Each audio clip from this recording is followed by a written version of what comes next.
Good morning கர்த்தருடைய பிள்ளைகளே, நீங்கள் எல்லாரும் மகிழ்ச்சியாக இருப்பதில் எனக்கு ரொம்ப சந்தோஷம்.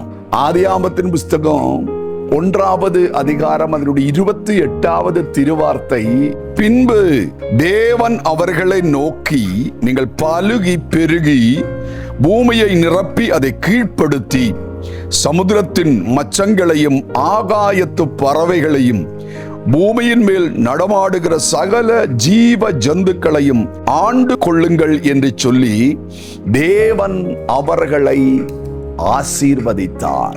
என் அன்பு பிள்ளைகளே, உங்களை ஆசீர்வதிப்பதுதான் தேவனுக்கு பிரியம். என்னாகமத்தின் புஸ்தகத்துல பீலையாம் சொல்லுகிறார், இஸ்ரவேலை ஆசீர்வதிப்பதே கர்த்தருக்கு பிரியம் என்று சொல்லுகிறார்.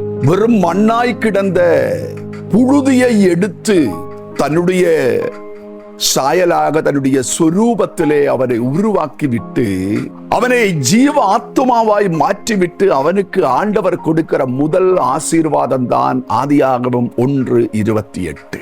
மனிதனை ஆண்டவர் படைக்க காரணமே அவன் பலுகணும், அவன் பெருகணும், அவன் எல்லாவற்றையும் அடக்கி ஆளுகிற அதிகாரத்தோடு உலகத்திலே வாழ வேண்டும் என்பதுதான் மனிதனை குறித்து, உங்களை குறித்து கர்த்தருடைய திருசித்தம். ஆனா இந்த வார்த்தை கேட்கிற நீங்கள் ஒருவேளை வாழ்க்கையிலே எப்பக்கத்திலே உயர்வு இல்லாமல் சோர்ந்து கலங்கி உடைந்து போயிருக்கலாம்.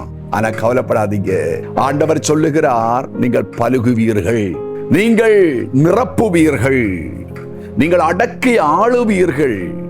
ஏனென்றால் அதற்காக தான் கர்த்தர் உங்களை படைத்தார். நிச்சயமாக உங்களுக்கு வாக்குத்தத்தம் நிறைவேறும். சோர்ந்து போகாதீங்க, கலங்காதீங்க, நம்பிக்கையா இருங்க. பரலோக பிதாவே, என் அன்பு பிள்ளைகளை உம்முடைய கரத்தில் இப்ப கொடுக்கிறோம். அவர்கள் உம்முடைய வார்த்தை வாக்குத்தத்தம் வாழ்க்கையில நிறைவேறுவதை கண்டு மகிழ தேவன் கிருபை தாரும். இப்பொழுது இருக்கிற சூழ்நிலைகள் எல்லாம் மாறட்டும், வாழ்க்கை வெற்றியாய் மாறட்டும். இயேசுவின் நாமத்தில் பிதாவே, ஆமென். நம்பிக்கையா இருங்க, விசுவாசமா இருங்க, சோர்ந்து போகாதீங்க. God bless you. God bless you.